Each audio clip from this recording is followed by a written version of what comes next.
حضرت علی نے کوفے کے اندر خود رہے تھے، لیکن قاضی ایک تابعی کو بنایا تھا، قاضی ابو شریح، ان کا نام تھا قاضی ابو شریح، تھے تابعی، کوفے کے قاضی تھے، صحابہ رضوان اللہ علیہم اجمعین کو دیکھے تھے، اللہ کے رسول کے وفات کے بعد پیدا ہوئے تھے، صحابی نہیں تھے۔ تو ایسے میں حضرت علی کا ایک مسئلہ خود ان کے ہاں پیش آتا ہے عدل۔ یہ سب ہونے کے باوجود بھی انہوں نے جس زندگی اور جس طرز پر سلطنت کی وہ وہی تھی جو حضرت عمر اور حضرت ابو بکر کی تھی۔ اس واقعے سے اندازہ لگاؤ۔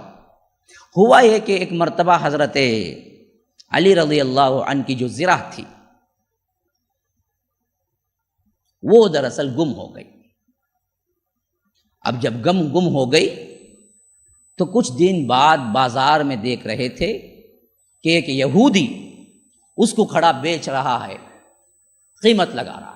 حضرت علی نے جیسے ہی لیا، ادھر ادھر پلٹایا، جان لیے کہ یہ میری یہ نشانیاں بھی دکھ گئی۔ انہوں نے کہا کہ یہ تو میری ہے بدبخت، تو بیچ رہا ہے؟ کہا کہ کیا جی کوئی پروف ہے تمہاری ہے؟ یہ میرے ہاتھ میں ہے، میری ہے، میں بیچ رہا ہوں۔ حضرت علی نے کہا چلو قاضی کے پاس۔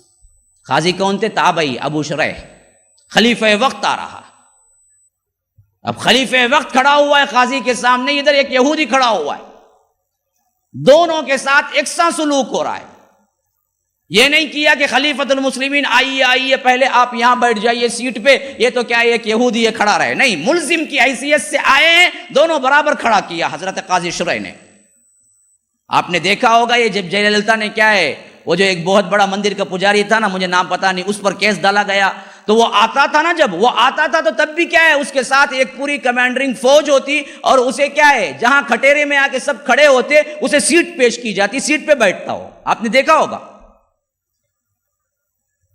لیکن یہاں وقت خلیفہ ہے جو آ رہا ہے، اور آئے تو ہی ملزم کی حیثیت سے کھڑا ہوا ہے بالکل۔ انہوں نے کہا کہ آپ کی زرہ ہے تو کیا آپ کے لیے کوئی ایویڈنس ہے؟ کہا کہ میرا بیٹا گواہی دے گا۔ بیٹے کی گواہی باپ پہ چلتی نہیں، اگر ہوتا تو کیا ہے پہلے ہی کیا ہے ہم مان لیتے، بیٹا آپ ہی کی طرف بولے گا، غیر کی طرف بولے گا۔ انہوں نے کہا میرا غلام ہے، اس سے بھی پوچھ لو۔ کہا کہ غلام تو آپ ہی کا ہے نا، آپ ہی کی بات کرے گا، کوئی دوسرا ہے؟ کہا کہ بھائی دوسرا نہیں ہے، بھائی ہمارے پاس کوئی دوسرا تو نہیں۔ تو اب حضرت علی کے خلاف فیصلہ قاضی شریح نے کہا کہ بھائی ذرا تیری ہے، بھائی ان کے پاس ایویڈنس نہیں ہے اس کا۔ اب یہودی یہ دیکھا تو حیران رہ گیا کہ خلیفہ وقت کو یہ دراصل خلاف فیصلہ ایک تابعی وہ بھی سنا رہا ہے، اور خلیفہ وقت اٹھ کے خوشخبری کے طور پر کہا کہ آپ نے بالکل عدل کا فیصلہ کیا، میں ایسے ہی قاضی کو چاہتا ہوں، گلے لگا لیا۔ ہمیں ہوتے تو کیا بولتے، کیا رے میٹ بٹھایا مجھے چھنکیاں دکھاتا ہے، دیکھے تو کیا کہ میرے بارے میں بولنا تھا سو کیا کی بولتا ہے، نہیں، خوش ہو گئے حضرت علی، گلے لگا لیا، کہا کہ ایسے ہی قاضی میں چاہتا ہوں۔ پھر اس کے بعد جب یہ عدل دیکھا تو وہ یہودی رو پڑا، کہا کہ واقعتاً میں نے ہی چرائی تھی ان سے، یہ انہی کی ہے، میں آج اس عدل کو دیکھ کے مسلمان ہونے کا اعلان کرتا ہوں۔ عدل و انصاف کے واقعات جمع کریں تو جس طرح حضرت عمر کے ہیں اس سے زیادہ نکل آئیں گے۔ سلطنت اسی نہج میں چل رہی تھی، بس چند بلوائیوں نے، فسادیوں نے شر انگیز فتنے کھڑے کیے، جس کی وجہ سے معاملات پیش آئے، ورنہ خلافت راشدہ اسی نہج پہ چل رہی تھی جس نہج پہ کیا ہے حضرت عمر اور حضرت ابو بکر اور حضرت عثمان کے دور میں چل رہی تھی۔ میرے بھائیوں،